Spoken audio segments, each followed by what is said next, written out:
जय श्री कृष्ण, जय श्री राम। श्रीमद् भागवतम के 10वें स्कंद में आपका स्वागत है। आज हम भगवान श्री कृष्ण की नित्यचर्या जो वो हर दिन करते हैं उसका दर्शन करेंगे। तो भगवान प्रतिदिन ब्रह्म मुहूर्त में उठ जाते हैं, हाथ मुंह धो करके अपने मायातीत आत्मस्वरूप का ध्यान करने लगते हैं।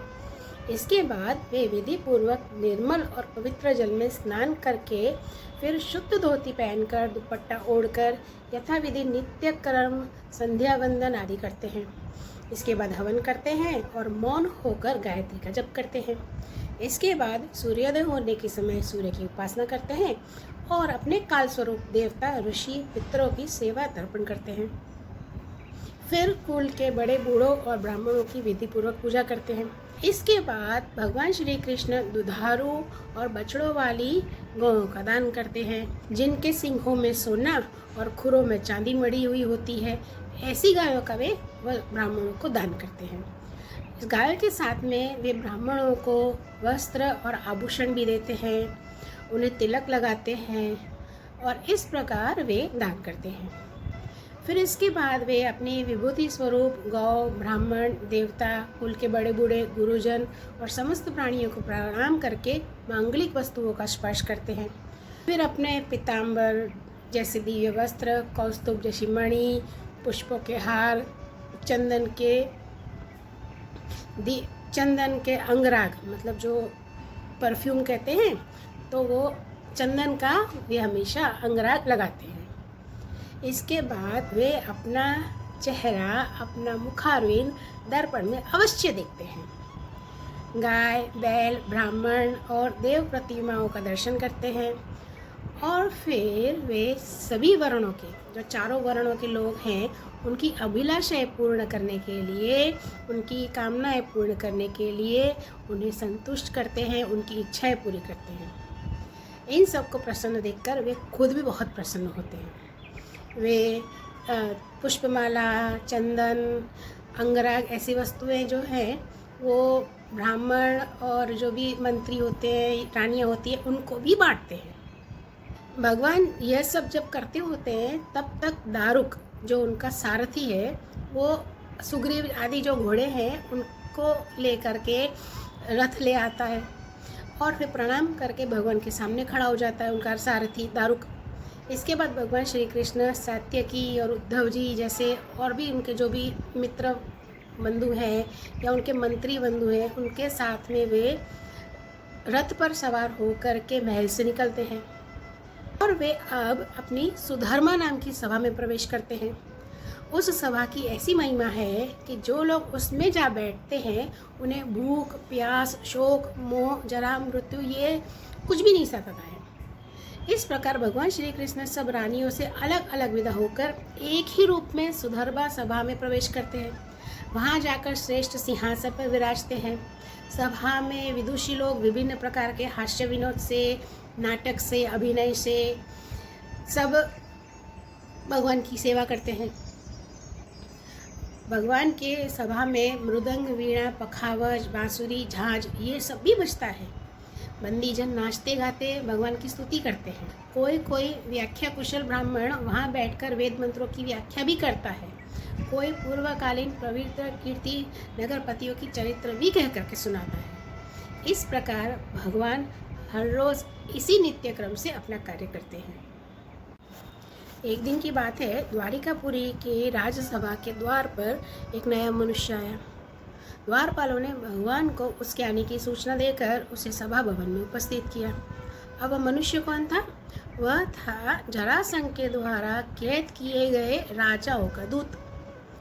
अब उस दूत ने परमेश्वर भगवान को हाथ जोड़कर नमस्कार किया और निवेदन किया कि जरासंध आदि राजा आपकी इच्छा और आज्ञा के विपरीत हमें कष्ट दे रहे हैं, इसलिए आप कृपा करके हमें इस क्लेश से मुक्ति दीजिए।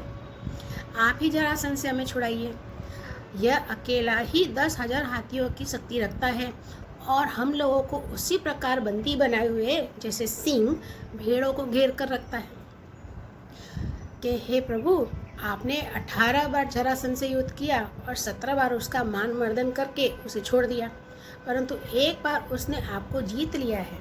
हम जानते हैं कि आपकी शक्ति, आपका बल पौरुष अनंत है, फिर भी मनुष्यों का सा आचरण करते हुए आपने हारने का अभिनय किया, परंतु इससे उसका घमंड और बढ़ गया है, जरासन का। अब वह यह जानकर हम लोगों को और भी सताता है कि हम आपके भक्त हैं, आपकी प्रजा हैं, अब आपकी जैसी इच्छा हो वैसा कीजिए।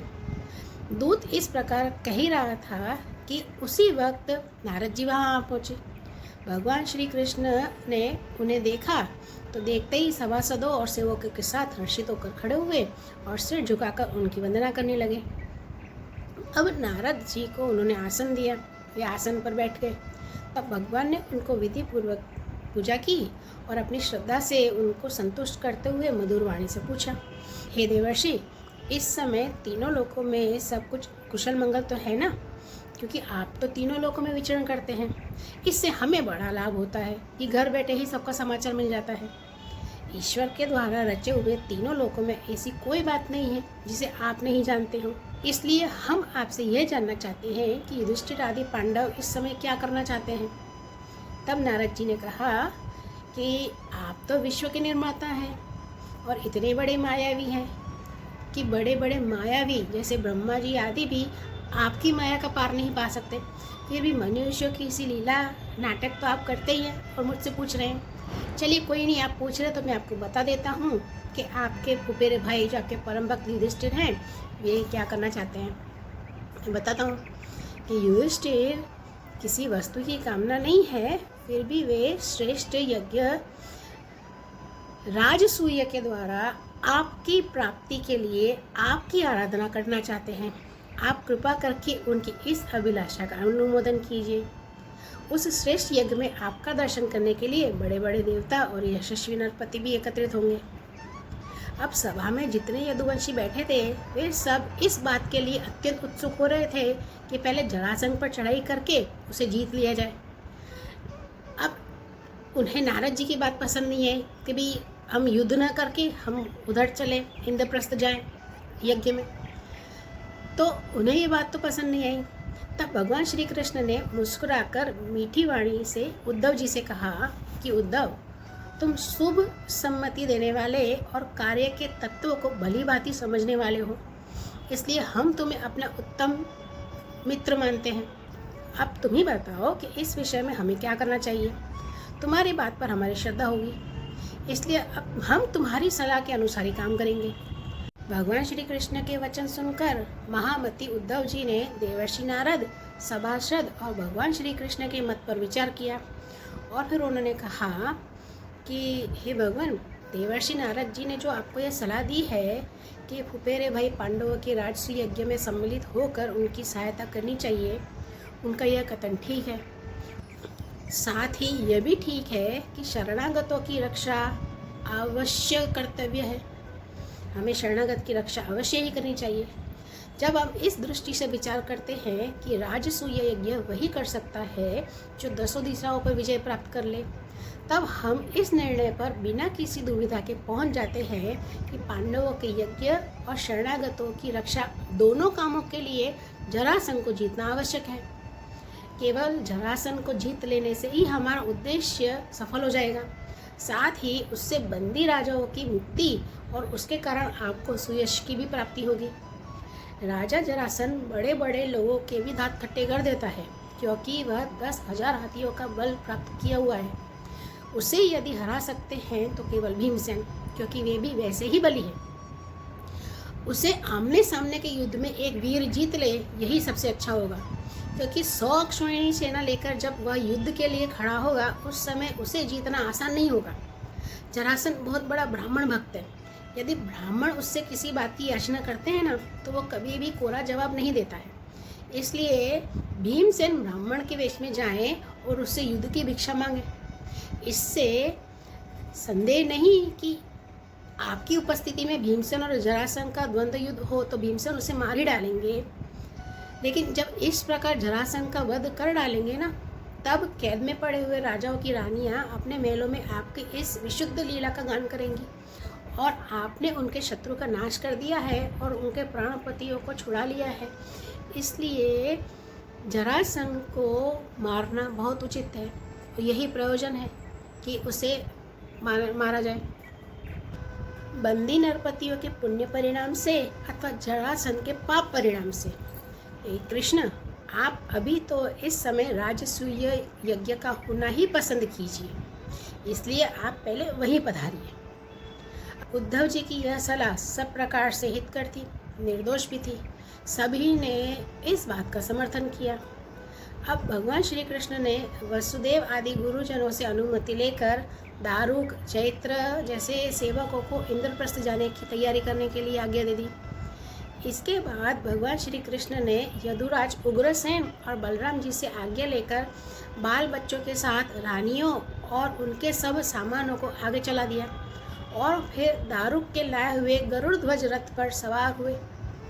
अब यहाँ पर आप देखिए भगवान श्री कृष्ण का वैभव कि वो किस प्रकार अपनी बुआ के घर, अपने भाई के घर जा रहे हैं यज्ञ में भाग लेने के लिए, यज्ञ में उपस्थित होने के लिए। रथों, हाथियों, घुड़सवारों और पैदलों की बड़ी भारी सेना के साथ प्रभु ने प्रस्थान किया। उस समय अब देखिए, जब भगवान जा रहे हैं कहीं पर तो मृदंग, नगाड़े, ढोल ये सब कुछ तो बजेंगे ही और इनकी ध्वनि से दसों दिशाएं गूंज ही उठेंगी। साथ में रुक्मणी जी आदि जो सहस्त्रों श्री कृष्ण की पत्नियां हैं, अपने संतानों के साथ सुंदर सुंदर वस्त्र, आभूषण, चंदन, अंगराग और पुष्पों के हार आदि से सज धज कर डोलियों में, रथों में और जो सोने की पालकियां हैं उनमें चढ़कर अपने पतिदेव भगवान श्री कृष्ण के पीछे पीछे चली। पैदल सिपाही हाथों में ढाल तलवार लेकर उनकी रक्षा करते हुए चल रहे थे। भगवान श्री कृष्ण का वैभव अपरंपार है।